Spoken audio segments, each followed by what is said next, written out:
और आंसर को अपने जरूरत के अनुसार वर्ड लिमिट को एक्सटेंड कर देना, इसी को मैं एप्लीकेशन एडेप्टेबिलिटी कहता हूं, अनुप्रयोग की अनुकूलनशीलता, जो आपके अंडरस्टैंडिंग पे डिपेंड करती है।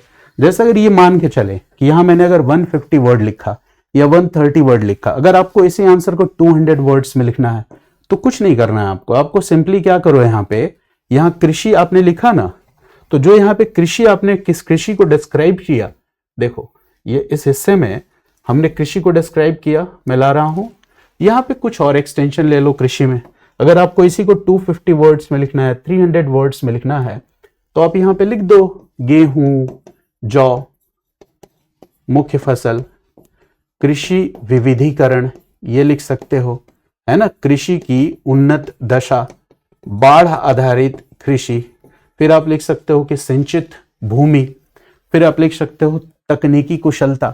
तकनीकी कुशलता कैसे? तकनीकी कुशलता इसलिए क्योंकि अगर अर्धशुष्क क्षेत्र है तो वहां कृत्रिम जल संग्रहण प्रणालियां, जैसे धौलावीरा, लिखना नहीं है। देखो वर्ड लिमिट का मतलब होता है उस लिमिट के अंदर रहो।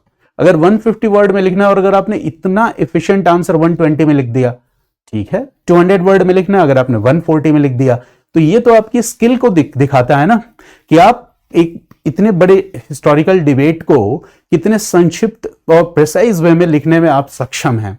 तो ये तो आपकी एबिलिटी है, हर बच्चा नहीं कर सकता। जब तक अंडरस्टैंडिंग क्रिस्टल क्लियर नहीं होगा, हिस्टोरिकल डेवलपमेंट्स की समझ नहीं होगी, तब तक ये नहीं होगा। अच्छा, यहाँ पशुपालन में एक्सटेंशन लेना चाहते हो तो लिख दो किन किन पशुओं को पाला जाता था, पशुओं को पालने से किन जरूरतों की पूर्ति होती थी। मनका में लिख रहे होते हैं यहाँ पे कॉर्नेलियल बीड्स और इस तरह के जो अजेट पत्थर वगैरह जो होते हैं, इनका नाम लिख दो।